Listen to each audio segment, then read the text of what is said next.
Ladies and gentlemen, we have about 20 minutes for Q&As.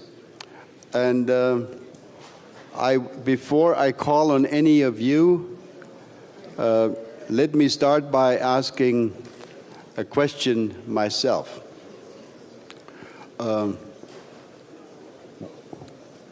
Mr. Secretary General, when one looks at newspaper reports of the current situation in certain parts of Syria, it looks as if two NATO allies are at risk of militarily confronting each other. Now, of course, this is not the first time in the history of the alliance that we have had friction between allies, between Greece and Turkey. It's an old story.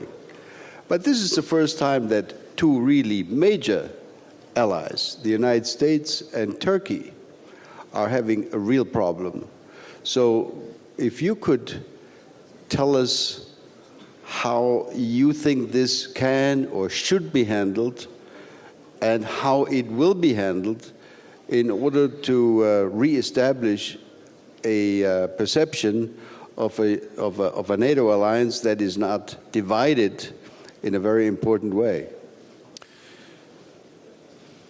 The way to handle this is that the United States and Turkey sit down and find ways to avoid any, incidents or conflicts or further problems in northern Syria. And I welcome the fact that that's exactly what they're doing. For instance, during the defense ministerial meeting in Brussels of NATO yesterday, Secretary Mattis met with his Turkish counterpart. Secretary Tillerson was recently in Ankara, and we have seen the reports that they are now sitting down and really making efforts to solve the problems we all face in northern Syria, but they are on the ground, they are present. NATO provides to support the global coalition to defeat ISIS, and Turkey has been a key partner or member of that coalition. The progress we have made in defeating ISIS in Iraq and Syria would not have been possible to achieve without Turkey being a key player, because Turkey is bordering Iraq, bordering Syria, and has provided critical infrastructure, airports, and many other facilities which has been important. But now the important thing is to find ways for US and Turkey to deconflict, and I welcome that that's exactly what they are doing through the many different high-level meetings which are taking place now. Thank you. I have Claudia Roth, Mr. Kozachev from Moscow, and I have a couple of more. Yes, Karl, I see you. And I have a question from Fritz Felgentreu. Why don't we take, if you agree, Jens, why don't we bundle them, take three together, and we'll start, of course, with Claudia Roth.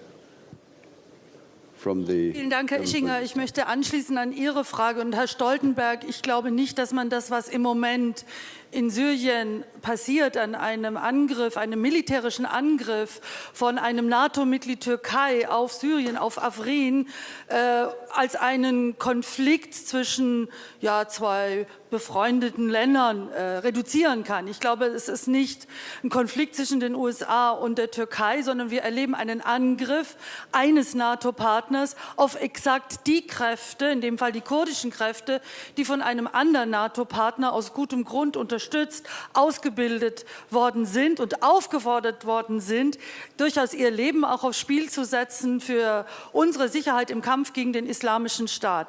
Das ist auch nicht ein Konflikt zwischen USA und der Türkei, zwischen Jungs, die mal angefangen haben zu streiten. Das geht doch an die Glaubwürdigkeit der NATO. Wie verhält sich die NATO zu einem solchen Angriff auf Afrin, auf Zivilbevölkerung, auf eine dramatische humanitäre Situation? Und warum ist das nicht ein Thema im NATO-Rat, was endlich mal Klarheit schafft? Ich glaube, die NATO verliert sonst das, was Sie ja gesagt haben, seine Glaubwürdigkeit als wertebasiertes Bündnis.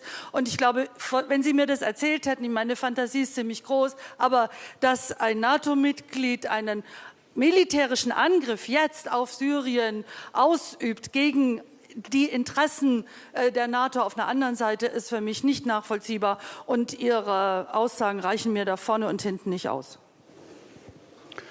Okay. Thank you. Jens, I will read a question that is related not to Syria but to Iraq, if you agree, from Fritz Felgentreu. In a recently ongoing discussion, I'm quoting here, NATO is considering taking responsibility for a mission of capability building with the Iraqi armed forces. This project is meant to be a sequel to the war on Daesh, aimed at stabilizing Iraq in the process of reconstruction. The objective is reasonable, but why should such a mission be regarded to be a task for NATO? Question mark. Fritz Felgentreu. And then we'll take the question from Mr. Kosachev, please.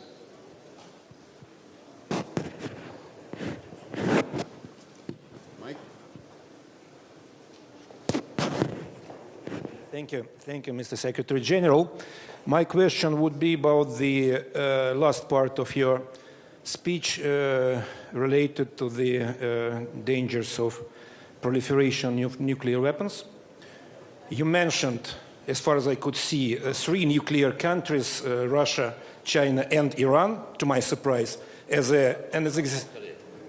Thank you. Then it was a misinterpretation. Okay. But in any case, would you be so kind and make certain comments on United States attempts to set additional pressure on North Korea, expressing its intentions to wipe North Korea out of the Earth's face in the UN General Assembly this year, as well as the United States threats or intentions to withdraw from the Iranian deal.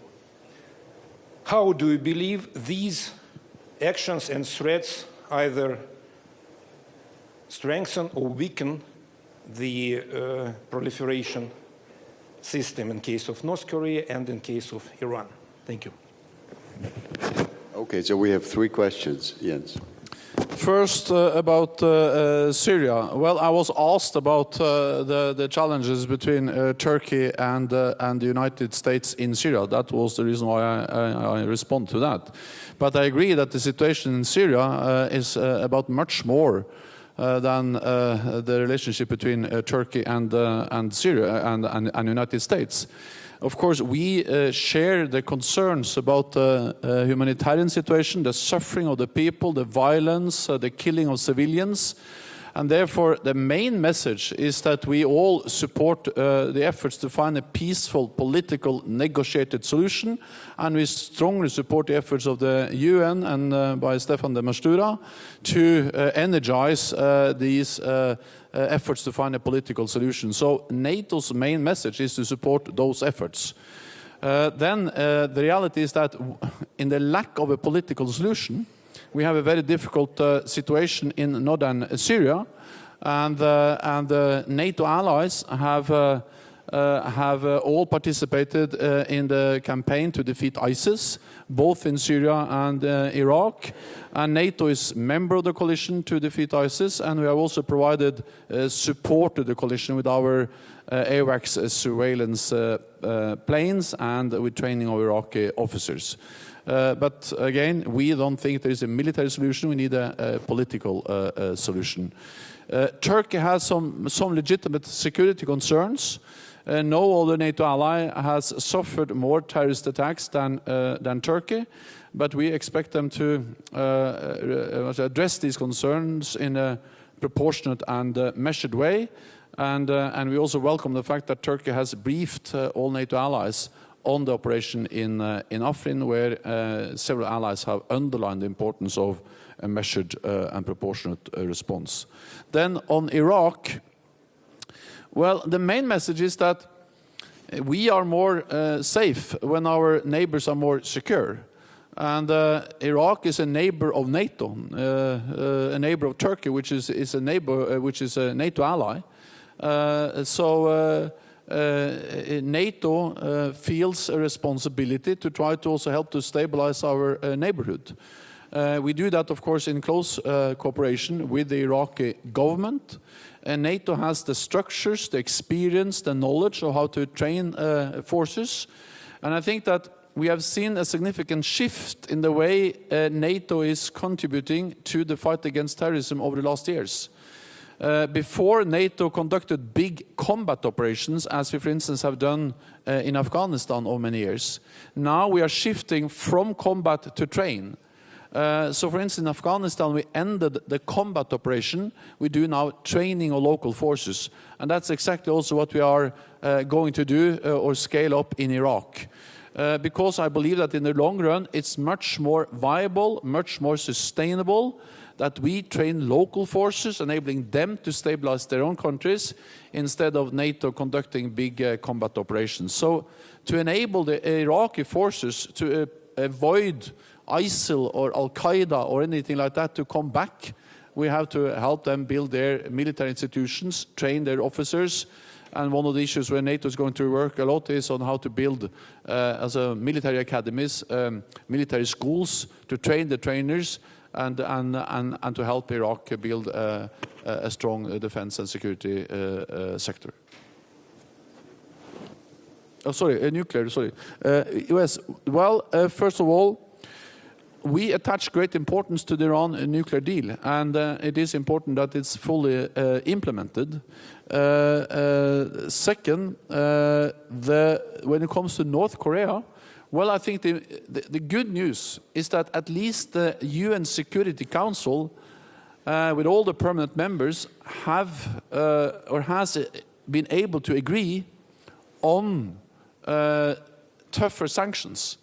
And we need maximum pressure on North Korea, which then, of course, depends on strict economic sanctions.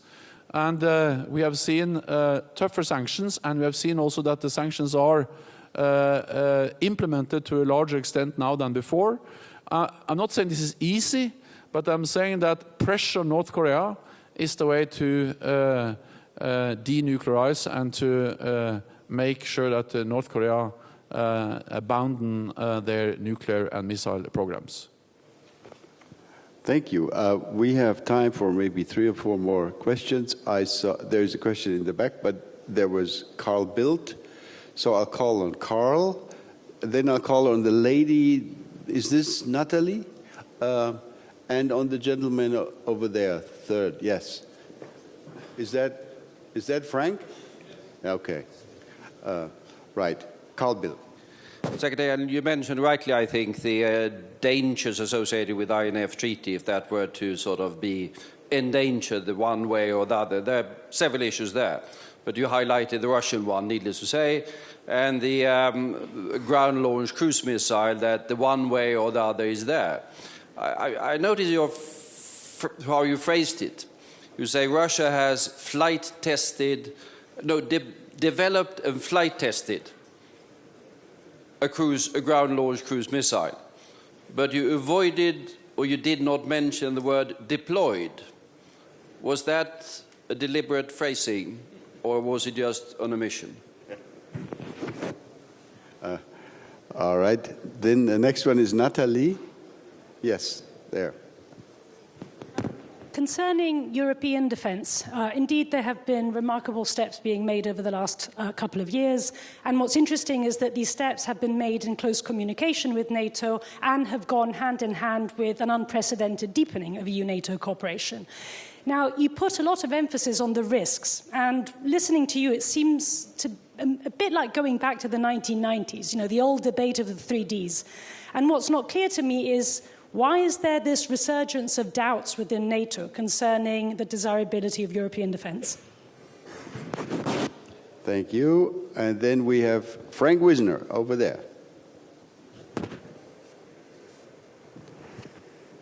Secretary General, on the 7th of February, the European Commission published a very strong report pointing to the deteriorating situation in the Western Balkans and calling for a number of measures to accelerate the progress of Western Balkans into Europe during this year, heading towards the summit in Sofia. Integration is not just an economic and social matter. The Western Balkans is a dangerous place, and security is a hugely important factor, particularly in the face of rising threats, including increased Russian activity.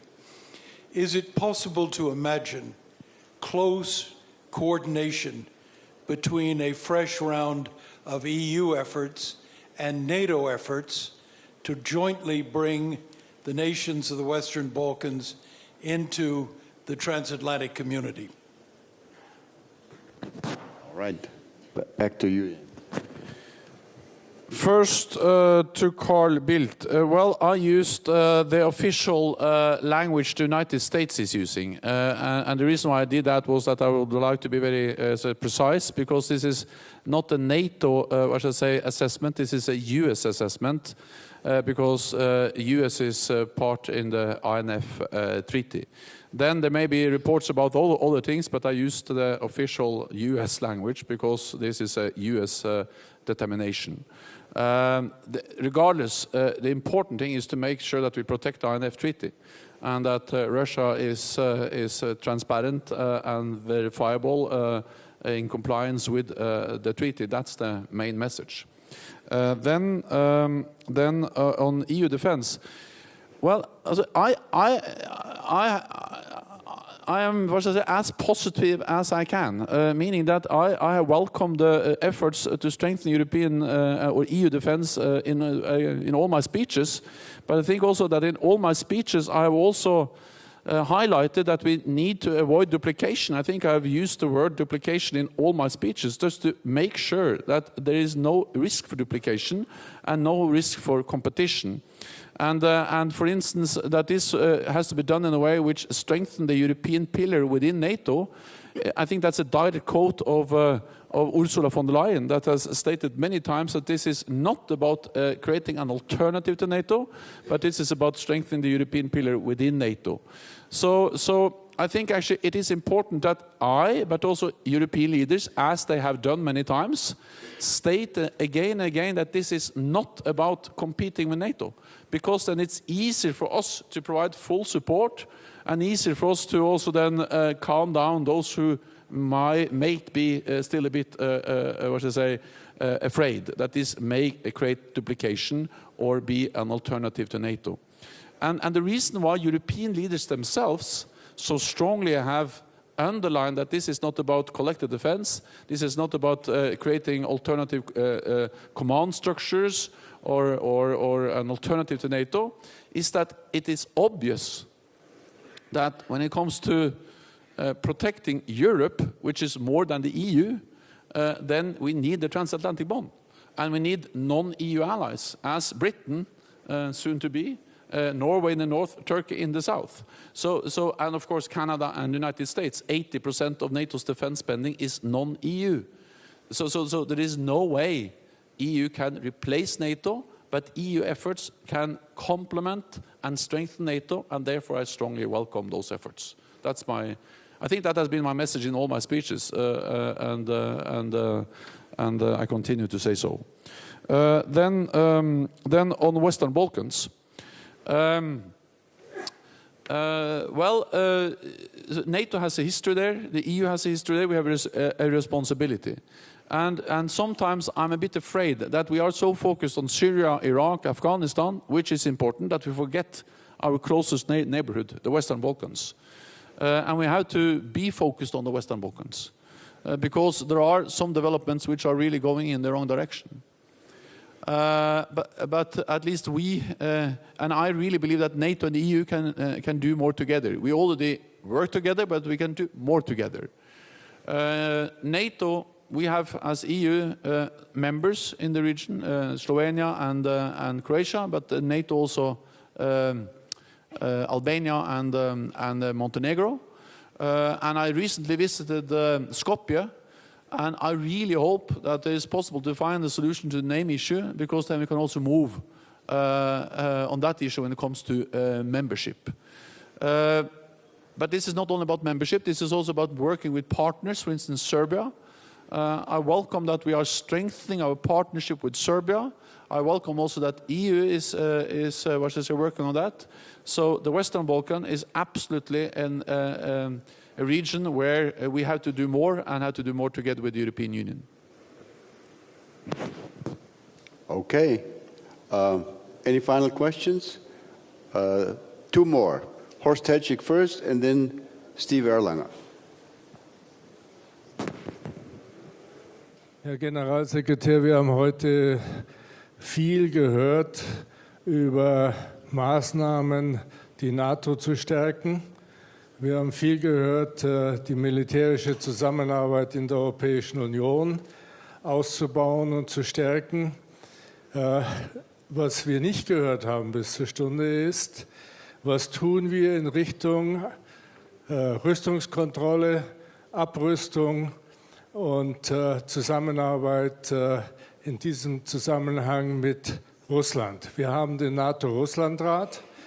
Warum setzen wir den NATO-Russland-Rat nicht ein, um Fragen wie zum Beispiel die Gefahr eines neuen nuklearen Wettrüstens auf dem Mittelstreckenbereich zu verhindern? Denn die Ankündigung der amerikanischen Regierung, Nuklearraketen zu entwickeln mit geringerer Sprengkraft, heißt ja nichts anderes, dass damit ein neues Wettrüsten ausgelöst wird. Also die Frage ist auch im Zusammenhang mit vertrauensbildenden Maßnahmen. Wir haben Anfang der 90er Jahre eine Fülle von vertrauensbildenden Maßnahmen verabredet. Wir haben den NATO-Russland-Rat, der hat im letzten Jahr 3-mal getagt, aber nur auf Botschafterebene. Warum nicht auf Ebene der Verteidigungsminister oder der Außenminister? Botschafter können keine Entscheidung treffen, aber Außenminister oder Verteidigungsminister können Initiativen entwickeln. Also ich wäre dankbar, wenn wir von Ihnen hören würden, welche Abrüstungs- und Rüstungskontrollmaßnahmen NATO beabsichtigt. Ja, vielen Dank. And the last question goes to Steve Erlanger. Thank you, Wolfgang. Mr. Stoltenberg, you were pretty explicit about your concerns about EU strategic autonomy, as some people have put it.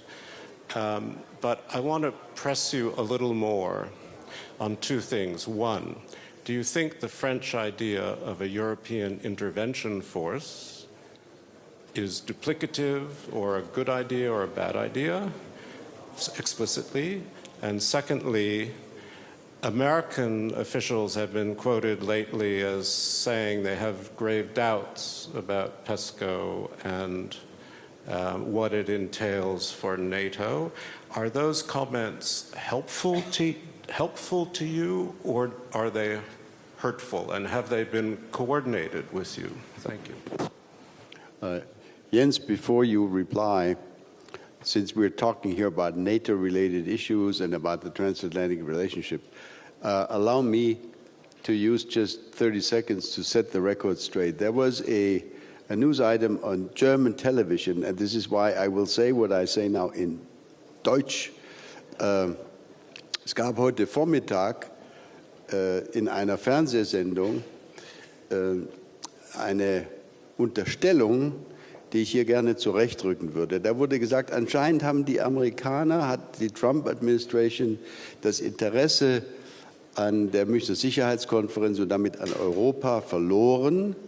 Es sei ja mal gesagt worden, dass Secretary Mattis und auch Senator McCain kommen würden.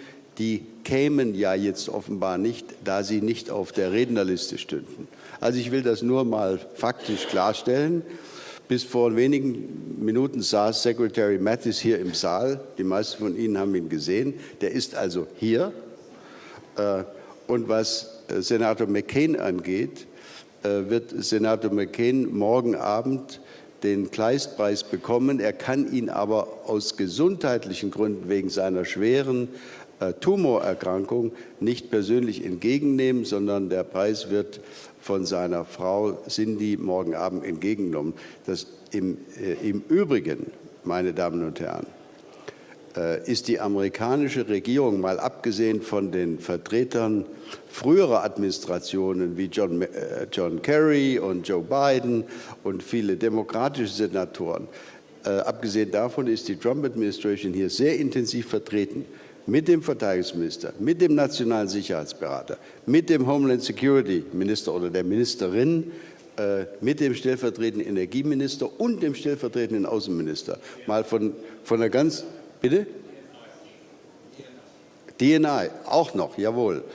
Und der CIA-Director und so weiter und so weiter. Also ich kann mich überhaupt nicht beschweren über eine amerikanische Regierungsdelegation, die mindestens genauso massiv ist wie in den ganzen letzten Jahren. Das ist also alles falsch, was da heute früh im deutschen Fernsehen gesagt worden war. Back to you, Jens. So first on arms control, I agree that arms control is very important, and that's also the reason why I actually spoke a lot about arms control in my introduction, about the importance of nuclear arms control. And the first thing we can do is to make sure that the agreements we have are fully implemented, meaning that we make sure that the INF Treaty, which is not just a small agreement, but it's actually an agreement that abolishes a whole category of weapons, intermediate range weapons, that we make sure that that treaty is fully respected. The other message is that we have to make sure that the non-proliferation treaty is fully respected, and that we avoid proliferation. And that's the Iran deal, and that's also to make sure that, for instance, North Korea is not developing nuclear weapons. And then, of course, I mentioned the fact that a week ago, on the 5th of February, that was the date where we fully implemented the New START agreement, which puts a ceiling 1,550 warheads in total on each side in Russia and the United States. That's a big achievement, and it shows that that arms control works. And I think we should use that as an inspiration to do more. And then I welcome the fact that, for instance, Secretary Mattis, in his testimony to the Congress, reiterated the U.S. commitment to further reductions in nuclear weapons. So we should protect the agreements we have and build on them to achieve more. Meaning also that we have to, for instance, protect what we call the Vienna document, which is a very important document on conventional issues and how to make sure that we have transparency, risk reduction. We regret that Russia is finding ways to at least undermine the intentions and the way this document is working. We want to modernize it. So far, we have not been able to reach agreement with Russia on modernizing the Vienna document. Open skies, an important agreement which is working. And then we have to regret that CFE is not in place. The NATO-Russia Council is important. And the good news is that after 2 years with no meetings at all, from 2014 to the summer of 2016, we have had 6 meetings since then. Those meetings are not solving all the problems, but at least there are the meetings of NATO-Russia Council. They are a platform for NATO allies and Russia to sit down around the table and address issues as Ukraine, as risk reduction, transparency, military posture, Afghanistan, and other issues. I think that is important. The dialogue with Russia is not easy, but that's exactly why it is important, and I will continue to work for dialogue with Russia. Russia is our neighbor. Russia is there to stay. We have to strive for a better relationship with Russia. Sorry, EU? No. Yeah, EU. Yeah.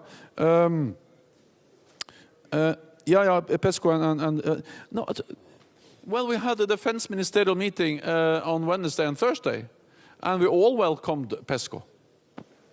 We welcome PESCO, we welcome the European Defence Fund, but the message has been all the way from me and from all other who have addressed this, that it has to be done in a way which is not duplicating NATO.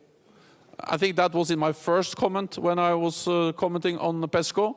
I welcome the launch of PESCO, but at the same time I actually quoted EU leaders and European leaders who have themselves stated that this is not going to duplicate NATO, this is not an alternative to NATO, we are dependent on NATO, NATO is important for European security, and because they are aware of that 80% of NATO's defense spending is coming from non-NATO.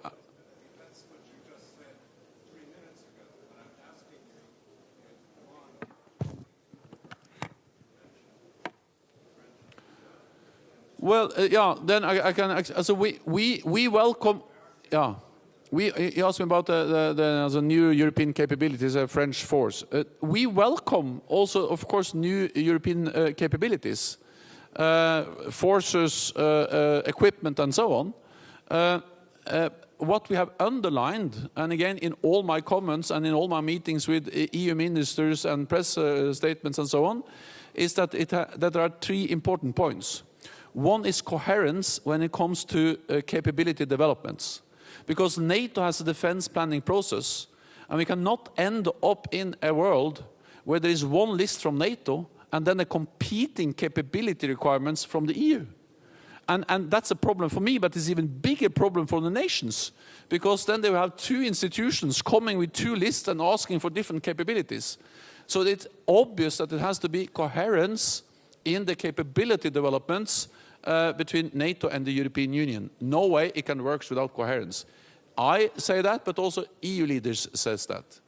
Second is the principle of availability. NATO has asked European allies to provide more capabilities for years. Then we cannot, what should I say, criticize them when they start to develop capabilities. We should welcome that, as long as those capabilities are available for NATO operations. And they have stated clearly, yes, these capabilities, if drones or divisions or brigades or ships, whatever it is, they will of course be available for NATO operations. So that's fine. And the third principle is the strongest possible inclusion of non-EU allies. Taking, of course, into consideration or respecting the autonomy and the integrity of the European Union, but we have to integrate and include non-EU allies as much as possible, because the European Union will not be able to protect Europe by itself. Partly because we are dependent on North America, but also on non-EU NATO allies. Because EU is big, but there are also actually some European countries which are not a member of the European Union, like Turkey, important in the south in the fight against terrorism, like Norway in the north, addressing all the challenges in Barents Sea, and like, for instance, the United Kingdom in the west. Mr. Secretary General, thank you so much. I want to remind the audience that those of you who are interested in the relationship between NATO and the EU in the defense area, please come back in half an hour, because we continue this debate with 2 defense ministers from the European Union, with Jens's deputy, Rose Gottemüller, and a few other experts. So be back in half an hour. Now let's give a hand to Secretary Stoltenberg.